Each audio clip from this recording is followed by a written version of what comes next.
Salut, je m'appelle Yvon Mascotte, je suis camelot à Côte-des-Neiges.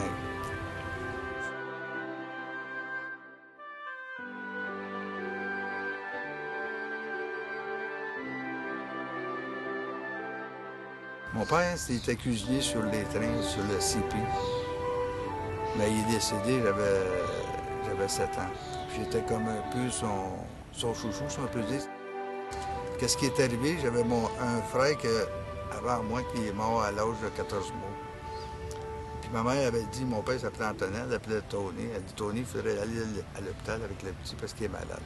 Puis il n'a pas été, il dit, on va attendre le demain matin. Il fait fort, il va être correct, puis il est mort dans la nuit. Fait que c'est peut-être probablement toujours reproché le décès de tout ça. Fait que moi, je suis venu au monde après. Fait que je suis venu comme choyé au bout là, par rapport aux 4 autres qui étaient avant. L'itinéraire, je connaissais ça depuis quelques années, mais je savais pas c'était quoi exactement.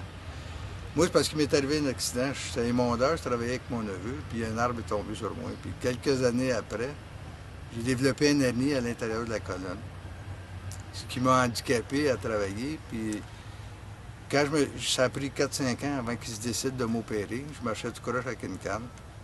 Puis là, je n'étais plus capable de travailler.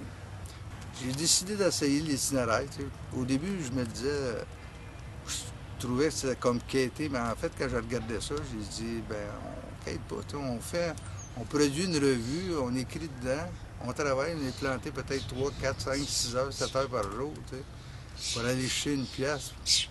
Pour un livre, il faut que tu en vendes pas mal, tu te fasses aller. J'ai une bonne clientèle, ça fait 16 mois que je travaille pour l'itinéraire. Aussi, je me rends compte que c'est pas juste nous autres. Tu sais, des fois, nous autres, on a eu des problèmes dans la vie, mais beaucoup de gens dans la rue ont des problèmes, que ça se voit pas. Quand tu choses avec eux autres, tu les vends l'itinéraire, tu n'es pas tout seul à avoir des problèmes. Il y en a plein de problèmes. Puis c'est à force d'en parler que tu peux te dégager de tes problèmes. Pour l'instant, on continue à vendre puis à socialiser avec les gens de Côte-des-Neiges. J'aime bien ça. Ça, c'est une affaire qui me manquait beaucoup. Puis j'étais un workaholic, je travaille beaucoup. Quand je travaillais, je faisais des 12-14 heures. Puis c'est un petit peu pareil pour l'itinéraire, mais je parle à des gens. Ça, j'aime ça. Quand mon père est mort, là, ma main en a arraché pas mal. On était 11 chez nous, puis elle était pas... Elle était peut-être maternelle, mais elle n'était pas souvent présente. Elle était obligée de travailler. On recevait 100 pièces pour les mains nécessiteuses, 100 pièces par mois qu'elle recevait dans ce temps-là. Puis on payait un loyer de 125 pièces. Tu sais, quand t'es 11, tu ne peux pas rester dans un 4,5. On restait dans un 6,5, puis on payait 125 pièces de loyer par mois. Elle était presseuse, puis elle a déjà travaillé ici à l'hôpital Queen Mary, à la morgue en bas, à nettoyer les morts, tout ça. C'est une toute petite femme, mais elle n'avait pas peur de rien. Je me demande qu'est-ce qu'elle faisait, c'était une 5. C'est une femme toute seule, elle a eu 11 enfants, puis elle n'a pas population. Puis elle a eu 13 opérations dans sa vie. Puis elle a eu un cancer du sein. Puis elle a aujourd'hui à 84 ans.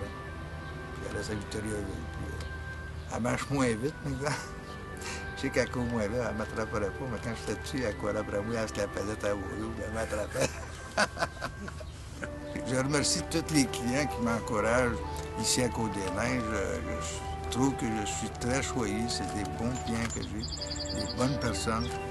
J'espère que vous allez continuer à m'encourager. Puis même si un jour, si vous me voyez que je ne travaille plus pour l'itinéraire, soyez bien sûr que moi, je ne vous oublierai jamais.